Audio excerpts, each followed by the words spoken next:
So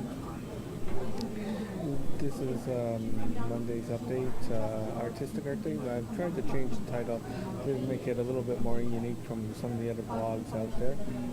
So I'm now starting to call it Monday's Artist Update, and again I'm posting every Monday on a weekly basis as a review of my artistic activities and related interests. The big news this past week is not so much with my own work, but with CBC deciding that they were going to cut about 8% of their workforce because of the loss of the hockey deal and the loss of revenue. So now they're backing out of sports. It's not so much I'm that much interested in sports anymore, but the revenue from sports was what funded the rest of the activities. I know that they're probably still trying to work out where they're going with this, and CBC Hamilton probably doesn't have a clue what's headed their way, if anything. It may nothing may happen, but something is. But head office, like all head offices, probably won't let the departments know at the last minute. And so my concern is that it's a danger that we might lose CBC Hamilton, and that would be a great shame because people have fought very long and hard to get another voice in the community to tell Hamilton stories. I'm not crazy with everything that CBC Hamilton does.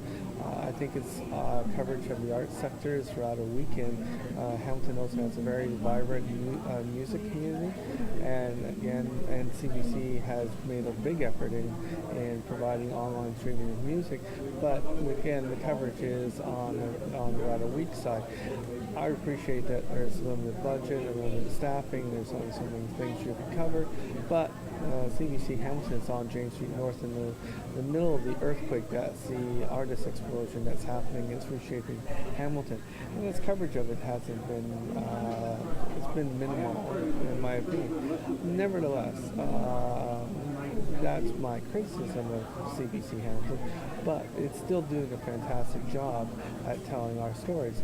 There are different voices in the community that tell Hamilton's story, but through the diversity of storytelling, we can start a conversation and generate interest. If there's only one voice out there, only one storyteller telling our stories, and then you don't have something to bounce off, to create a conversation, to reveal new insight and new realities. And CBC Hamilton has done an excellent job in covering the community, particularly with the small number of staff that they have. So the loss of CBC Hamilton, particularly after the long, hard battle to get it here, would be an incredible shame. And I think we really need to voice our support for CBC Hamilton and its continued presence, so that it can build on the foundations to do those other things that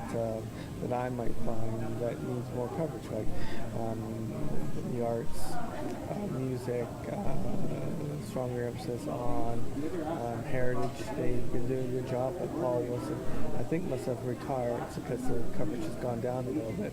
But they're a very important role. So I would strongly express my concern about where they make the cuts in staffing and funding in the future. I think Hamilton should be given a pass on this. It's an experimental approach to news coverage, and I think they're doing well given the circumstances. So again, this is my weekly update. I have other things I'll cover in text at the end of it, but today I just wanted to voice my concerns about that. Take care. Bye.